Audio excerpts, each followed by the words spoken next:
Assalamualaikum warahmatullahi wabarakatuh. Perkenalkan, nama saya Maulida Nabila dengan NPM 63256033. Jadi di sini saya akan membagikan hasil kesimpulan saya dari sebuah buku yang berjudul The Black Swan, karya Nassim Nicholas Taleb. Nah, teman-teman pernah nggak sih membayangkan sebuah peristiwa yang nggak pernah diprediksi siapapun, tapi saat terjadi dunia itu berubah total. Itulah yang disebut Taleb sebagai Black Swan di bukunya. Istilah ini diambil dari sejarah di mana orang Eropa yakin semua angsa itu putih, sampai akhirnya mereka menemukan angsa hitam di Australia. Satu observasi aja bisa meruntuhkan keyakinan selama ribuan tahun. Nah, kemudian untuk poin 1, karakteristik Black Swan dan kekeliruan narasi.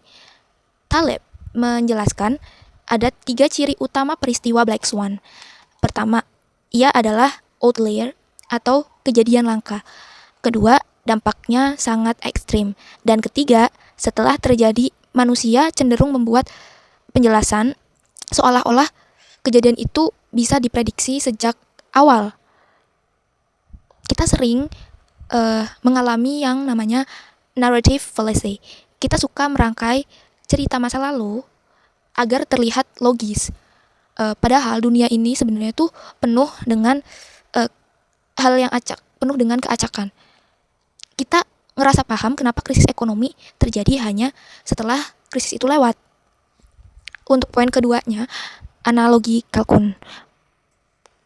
Salah satu ilustrasi paling menarik di buku The Black Swan ini adalah analogi kalkun. Bayangkan seekor kalkun yang diberi makan setiap hari oleh peternak. Setiap hari ia merasa aman dan yakin bahwa manusia itu baik. Keyakinan si kalkun ini meningkat setiap harinya. Setiap hari sering ia diberi makan. Namun tepat di hari raya seperti Thanksgiving, sesuatu yang gak terduga terjadi. Si kalkun ini disembelih. Bagi si kalkun ini adalah Black Swan. Tapi bagi si peternak ini bukan kejutan.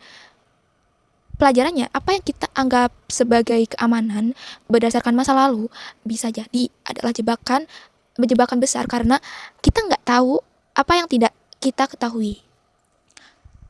Kemudian poin ketiga, mediokristan versus ekstremistan. Taleb juga membagi dunia menjadi 2.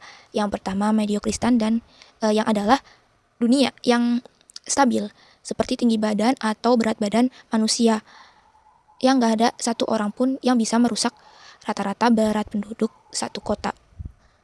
Nah, namun kita sekarang hidup di dunia ekstremistan, yaitu dunia informasi, ekonomi, dan teknologi.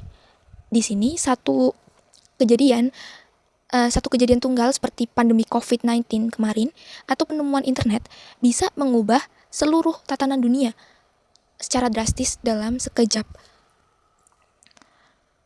Nah, kesimpulan utama dari buku ini adalah jangan terlalu percaya pada prediksi para ahli yang menggunakan data masa lalu secara kaku. Kita harus belajar untuk menjadi anti-fragile, tetap bertahan dan bahkan berkembang di tengah ketidakpastian ini.